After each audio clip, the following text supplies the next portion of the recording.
Hi there, this is FS3128, topic 9, class 1, where we have a fairly brief look at probability. And you may ask why you need to know about probability if you're going to be an engineer. Well, think about processes, think about manufacturing engineers, and think things like, what's the probability that this thing is going to fail? That's why we need to have a brief look at probability. In very general terms, probability is how we measure the likelihood that a particular event will occur in any one trial or experiment that's carried out in certain conditions.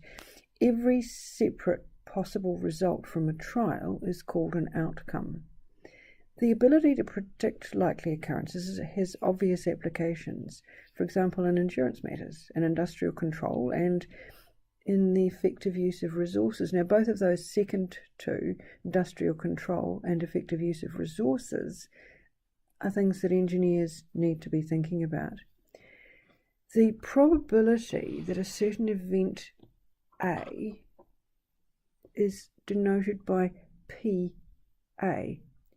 So, in this case here, if we're talking about A being something is faulty, then the probability of A denotes the probability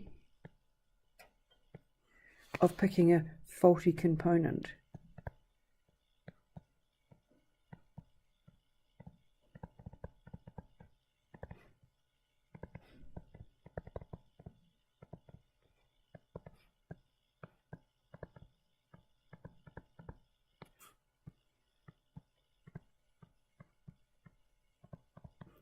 And we'll be talking the probability of picking a faulty component at random.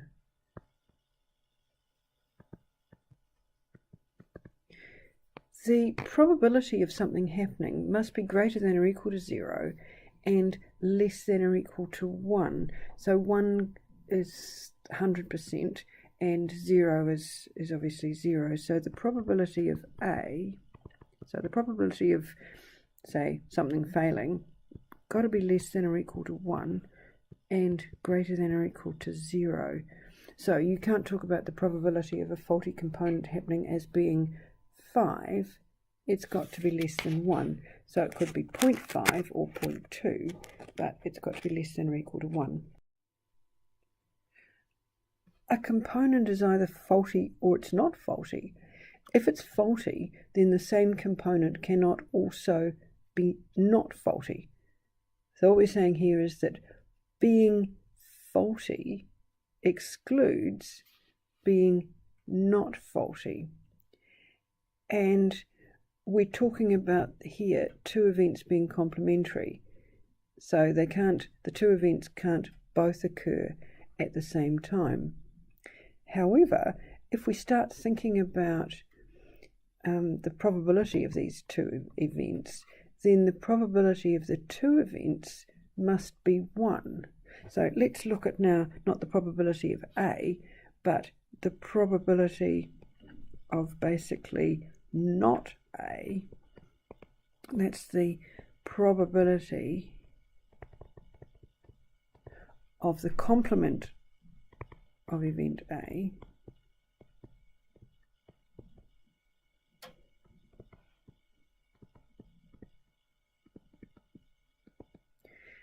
So if A is a faulty component, then not A would be a not faulty component. Now, the two probabilities will add to 1. So the probability of it being faulty plus the probability of it being not faulty must be 1, because there's nothing else it can be. It can either be faulty or not faulty. So the probability adds to 1. So that's a standard thing, that the probability of an event plus the probability of the complement of that event must add to equal 1. Theoretical probability has got to be based on what's happened in the past, so it's based on previous known results. The relative frequency of the number of times the event has previously occurred is what we take as the indication of likely occurrences in the future. So here we have a situation, we've got a random batch of, not all, of 240 components, and it's inspected thoroughly, and they find that 20 components, 20 items are defective.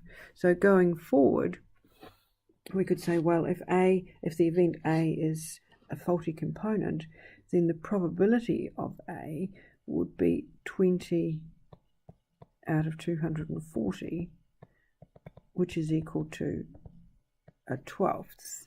So if we picked any component at random, the chance of its being faulty is 1 in 12. In 600 components, we're not saying there would be exactly a 12th of 600, but having found the probability of the event occurring in any one trial as being a 12th, we can use it to predict the likely number of times the event will occur. So in this case here, the probability of the probability in a run of 600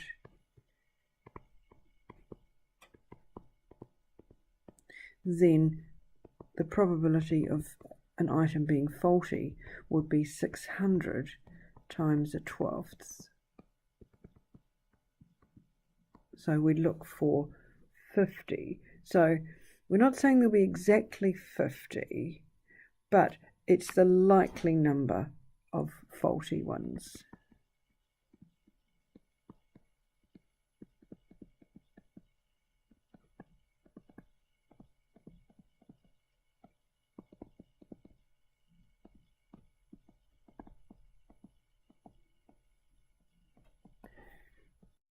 For the previous example, we could work out the probability of obtaining our chosen event. In that case, it was a faulty item. So the probability of our chosen event occurring was 20 out of 240.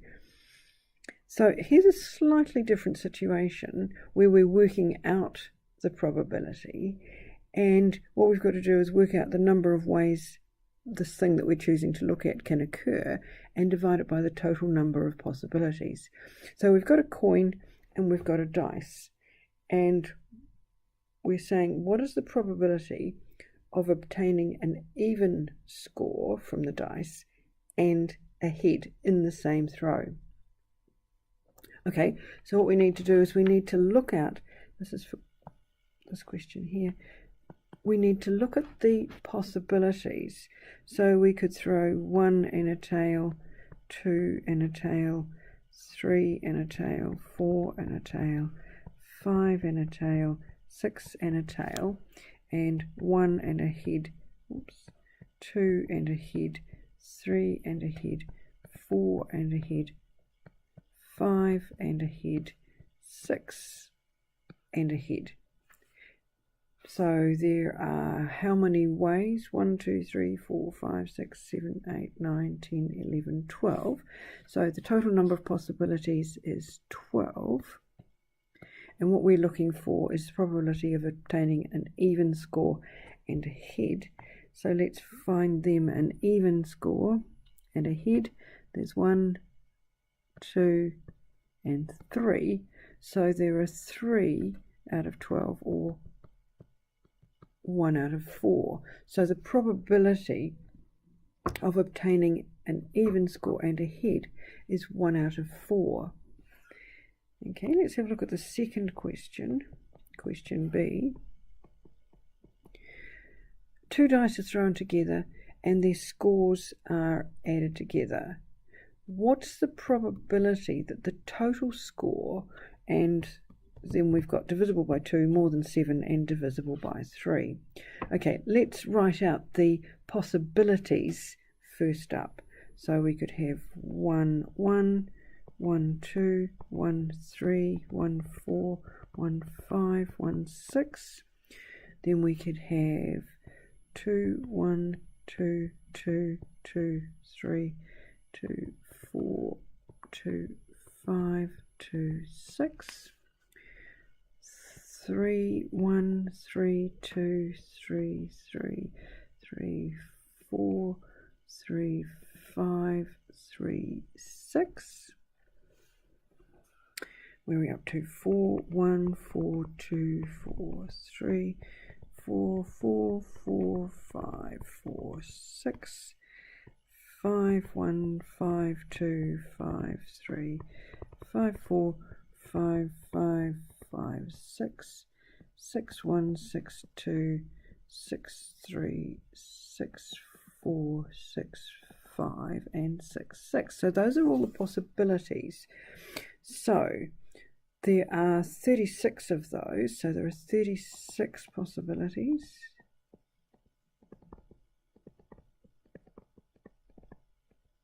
Now, the first one, we want their sums to be divisible by 2. So let's do those in red. So I want the sums to be divisible by 2. 1, 2, 3, 4, 5, 6, 7, 8, 9, 10, 11, 12, 13, 14, 15, 16, oops, no, not that one.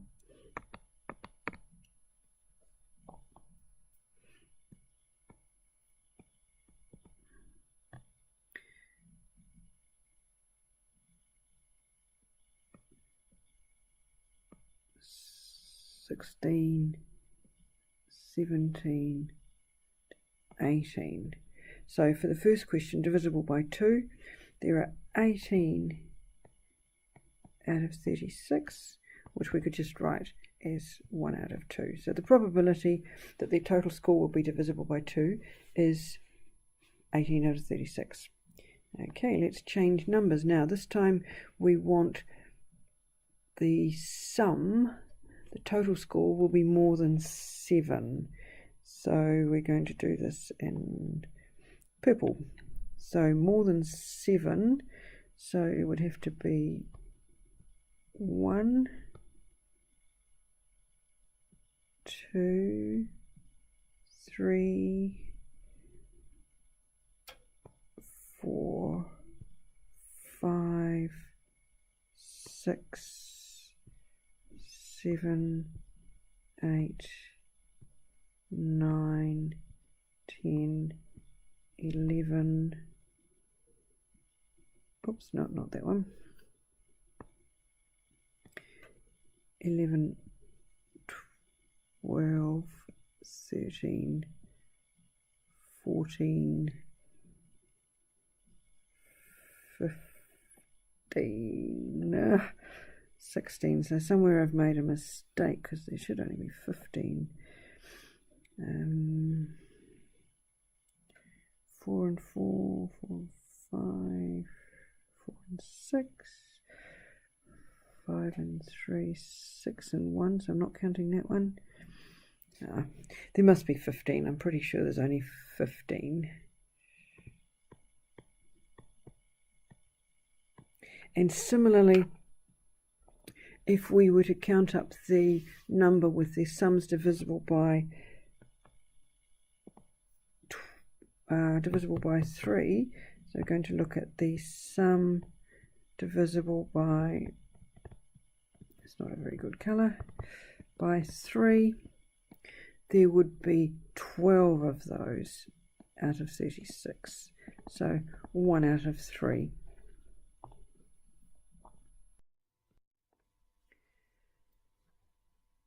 Okay, a dice is thrown 1,000 times and a score of 6 is obtained on 171 occasions. Is the die unbiased? Well, what would we expect? We would expect a score of 6 to be 1 out of 6. So 1 out of 6 times 1,000.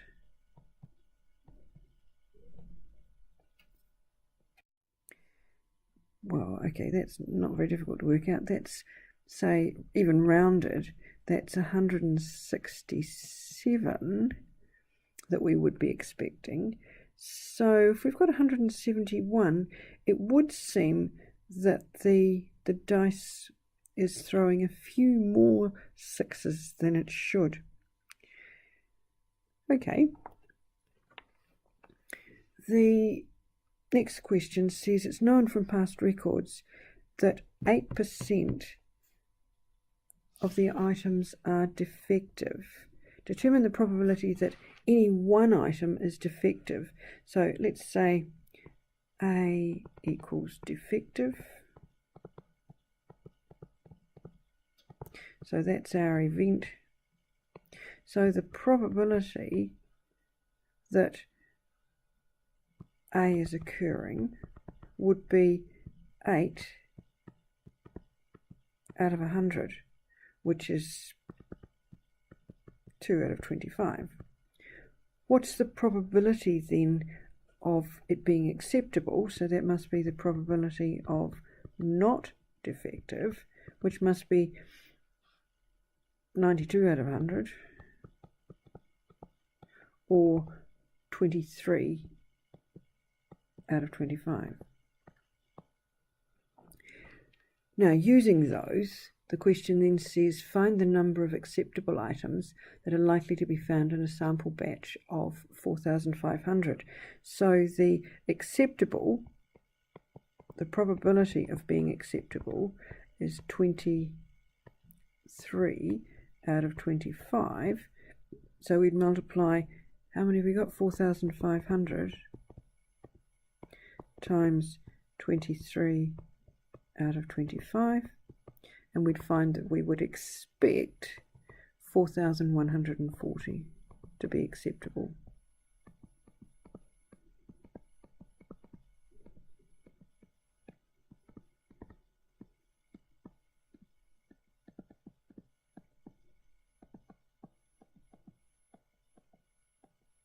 So this is the kind of thing that as engineers in training you need to be thinking of. This is how probability is useful for you. Some events are mutually exclusive. They cannot occur together.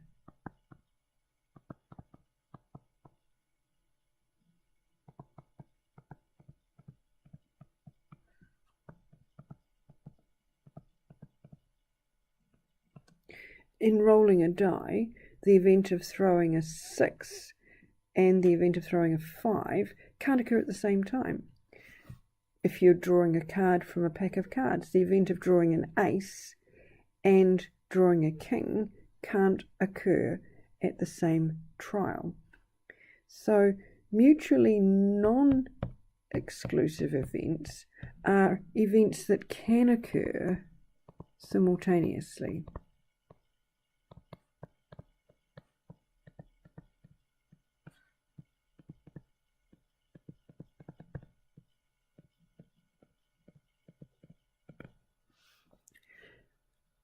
So if you're rolling a dice, the event of obtaining a multiple of 3 and the event of obtaining a multiple of 2 can occur at the same time, because if you throw a 6, then that fits both of them.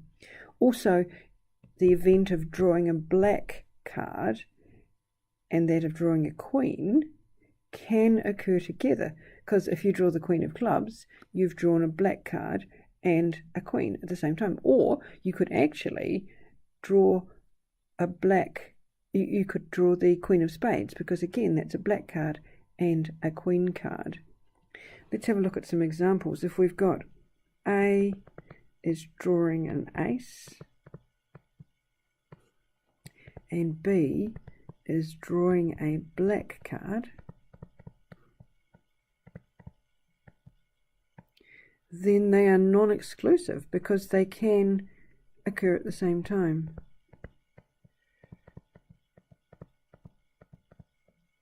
Because you could get a black diamond. You could get this one here, for example. If we've got the event A is a heart and B, the second event, is the Ace of Spades,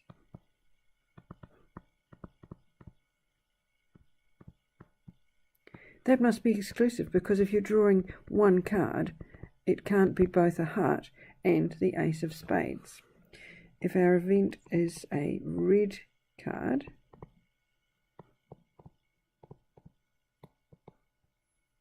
and our second event is a jack,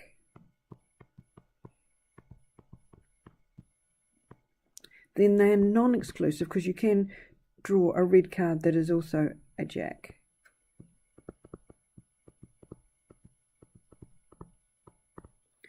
Another event might be the 5 of clubs. So if we're talking about 5 of clubs, and our second event is the 10 of clubs,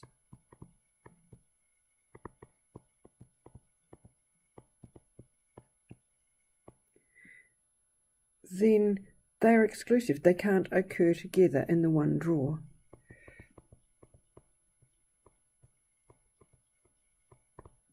And one last one, let's say a face value less than 10, and our second event is the King of Diamonds,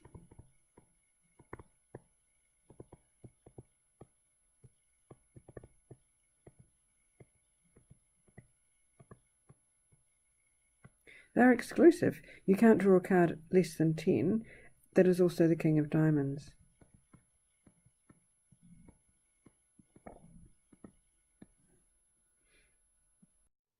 Let's look at this in a little bit more detail. If two events are mutually exclusive, that is, the probability of either event A or event B occurs, but clearly not both, then the probability of A or B is going to be the probability of A plus the probability of B. But if the events are non-exclusive, so that they could both possibly occur together, then the probability of A or B must be the probability of A plus the probability of B minus, now there's going to be a double up, so we're going to have to subtract the probability once of the fact that they could both occur at the same time. Let's have a look. The probability, so this is example 1, the probability of scoring a multiple of 3 and a multiple of 2.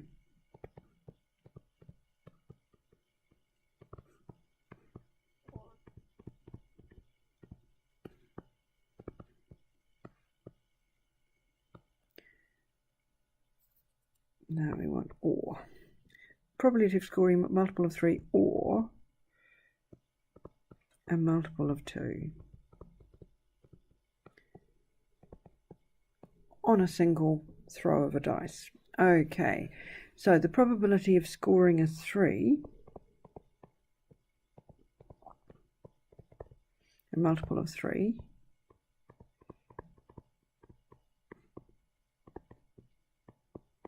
is 2, because we could get a 3 or a 6. So make that A. So that would be 2 out of 6. And the probability of scoring a multiple of 2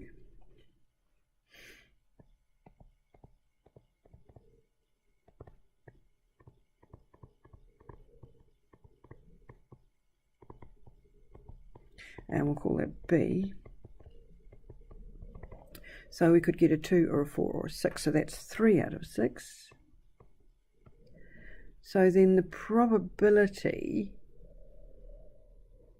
of scoring P of A or B is going to be, okay, let's think about this.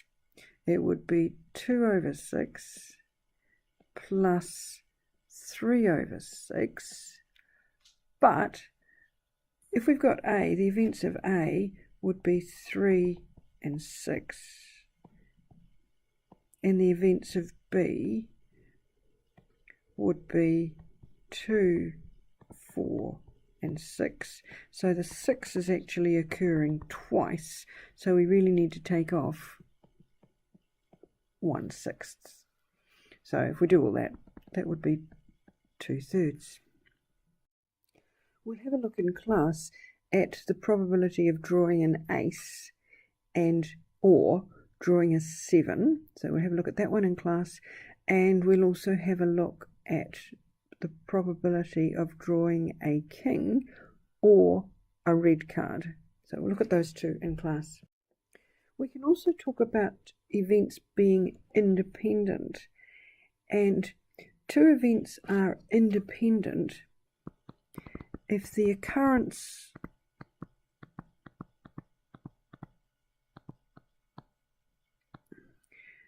it's got an R in there. If the occurrence of either one of them in no way affects the occurrence of the other.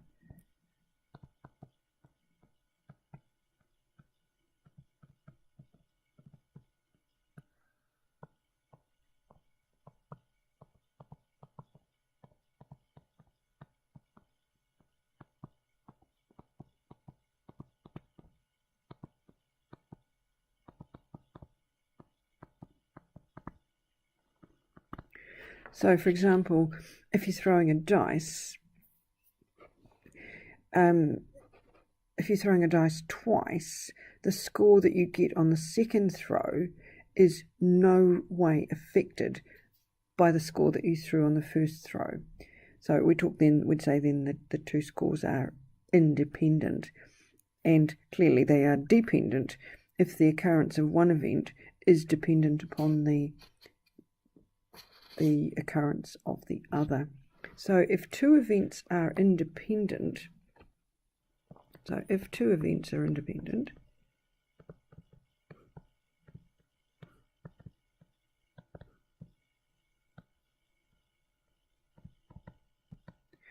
the probability of A in no way depends on the probability of B, then the probability of obtaining A and B, so you're going to get both of them, is probability of A and B will equal the probability of A times the probability of B.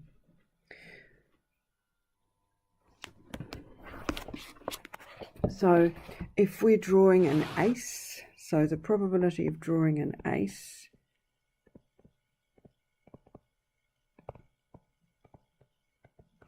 would be 4 out of 52. And we put it back, and then the probability of drawing a second ace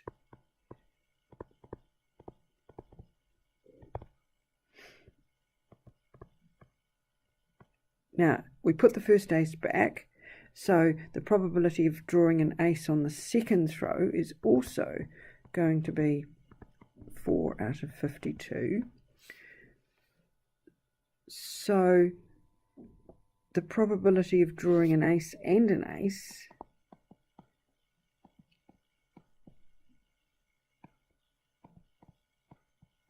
would be 4 out of 52 times 4 out of 52. But if we did things a little differently, so this is a second experiment. So the first time we draw an ace,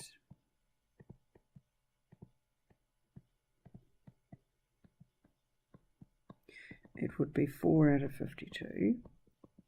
And then we don't replace it.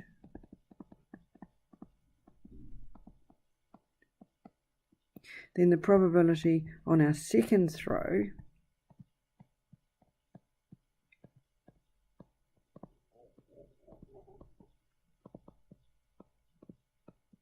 is now going to be, so we've taken out a card we're not going to replace it. So the probability the second time would be 3 out of 51. So then the probability of an ace and an ace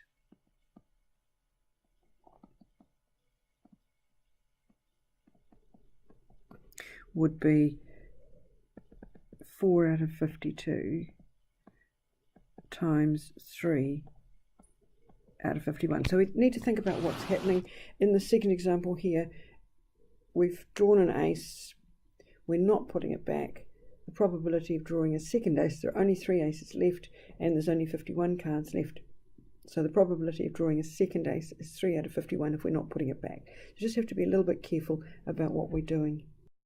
So just to recap, when A and B are independent,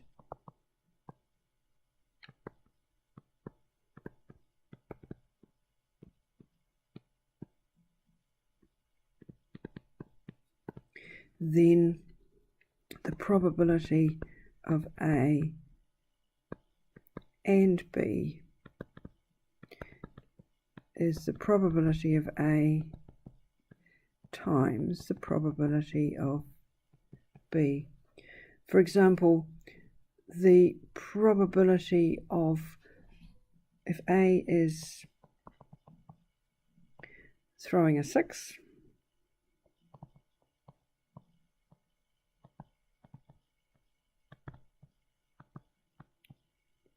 and B is drawing an ace,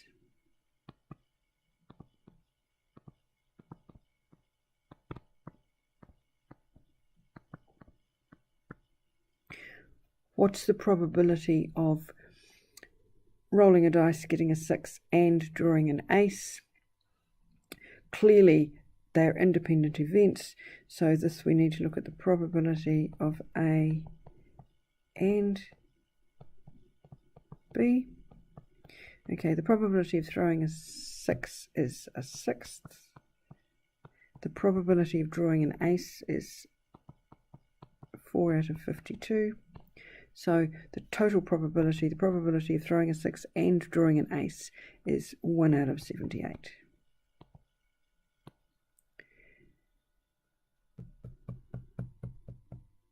If we now roll the dice and draw the card as one trial, then there are 6 possible outcomes for the dice, and for each one of those there are 52 possible outcomes from the cards. So there are 6 times 52 outcomes altogether. So then there are 4 possibilities of obtaining a 6 and an ace together. So the possibility then is 1 out of 78 as before.